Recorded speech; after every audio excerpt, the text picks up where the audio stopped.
Okay, so we are going to go over how to input a recipe into the Nutrition Factors recipe database. So first you're going to go to your profile and scroll down to My Recipe Grid, where you're going to click Add New Recipe. From here, you're going to add a profile picture for your recipe. So you're going to hit Choose File and then pick the picture that you would like, hit Open. And you'll see that the picture is put here. You need to hit update in order to populate the picture to your recipe. So now we're going to come down and we're going to add a title for a recipe. Try to use words that are descriptive to your particular meal. So for example, say we were making a strawberry blueberry pecan salad, but you like to call it a summer salad.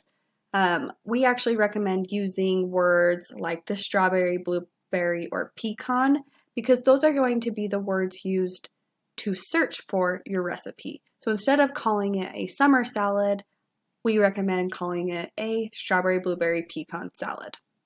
So for this recipe, we are going to call it a pumpkin chocolate chip muffins recipe. And it also has the complete protein in it in vanilla flavor. So we're going to add that to the title. Your description is going to just be a nice little description of what your recipe is. So description here. And then your steps are going to be the step-by-step instructions of how to create your recipe. Be as descriptive as possible so that if somebody were to be following your recipe, they would know exactly how to put it together. The URL, if you have a blog post connected to this specific recipe, you can add that link here. And then the video link, say you have a YouTube video, you can put that link there as well. And then the prep time is going to be the time that it takes to prep this meal, not necessarily cook it. So this recipe takes 20 minutes to prep. And then the servings is going to be how many servings is made from your recipe. So this recipe makes 12 muffins. However, each serving is 2 muffins. So this would mean my recipe has 6 servings and my serving display would be 2 muffins. Okay, coming down here, you're going to choose a category that your recipe would fit in, and you can choose multiple. So scrolling through here, I see, okay, here's a complete whey protein powder one, and I'm going to continue to scroll, and I see, oh, it's a health snack. So to pick more than one category, you hold down the control button and then click on the next one. It could go under healthy recipes. It could also go under low calorie snacks. So pick the categories that you would like your recipe to be associated with. So now over here, you can connect your recipe to a season, holiday, or event. So for example, when I think of pumpkin chocolate chip muffins, I think of fall because of the pumpkin in it. So I would maybe connect it to autumn fall recipes. I also think of Halloween or Thanksgiving. It could also be an everyday recipe or a healthy recipe. So just connect it to these season, holidays, or events that you want associated with your recipe.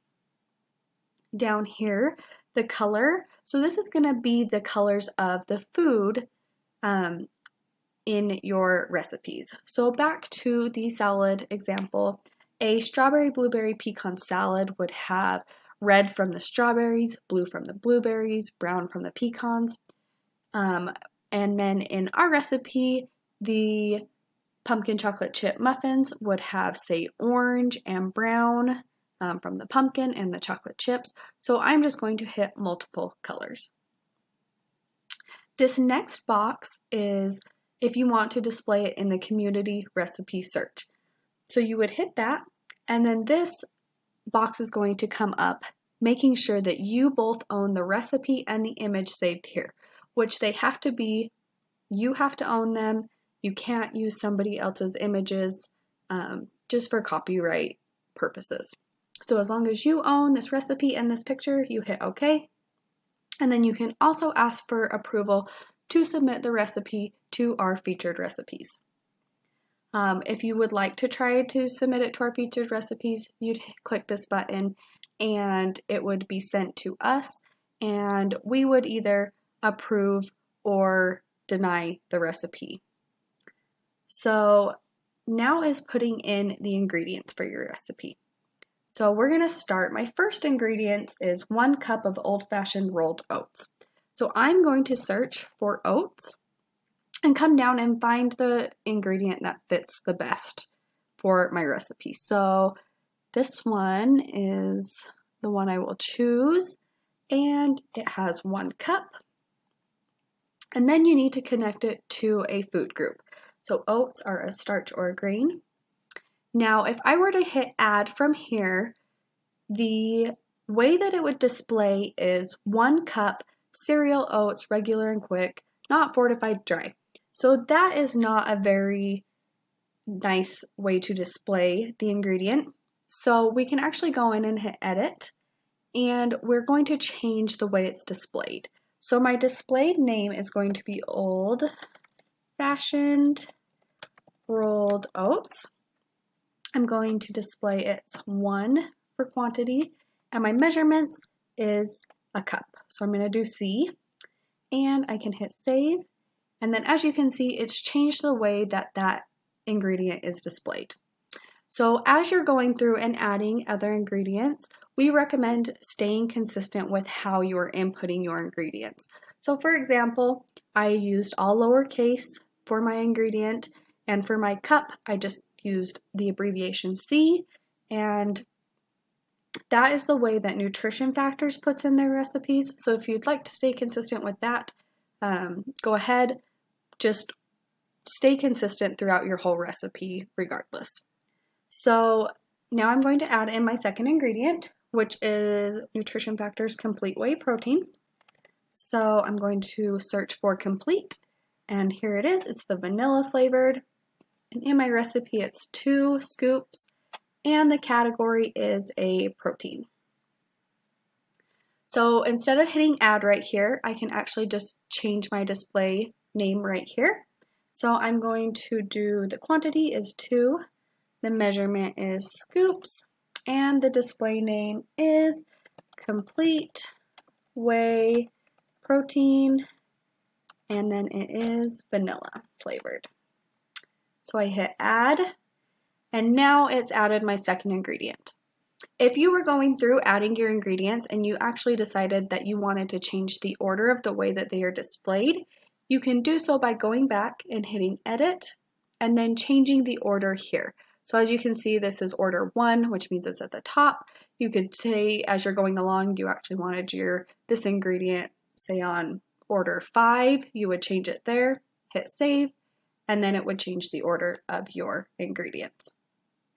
As you are searching for ingredients, if you put in an ingredient and you don't find it in the list, try searching differently. So for example, if you're searching for a specific spice and it's not coming up, maybe instead search for spice and then look through the spices, and likely you'll be able to find your ingredient. Sometimes you have to get a little creative of the way you are searching for it. So once you've gone through, added all of your ingredients, and you're happy with the order that they're in, you can come down, and to make sure that you save your recipe, you need to hit save and return. And once you do that, it will bring you to your finished recipe here. You can see that it has all of the ingredients that you added in, as well as the full nutrition label here with calories, all of your macronutrients, and you're able to add any of these ingredients to your shopping list. Down here you have your directions so that you and anybody else can follow your step-by-step instructions and create your recipe. Thank you for watching, and if you have any questions, feel free to reach out to us, and I will see you on the next video.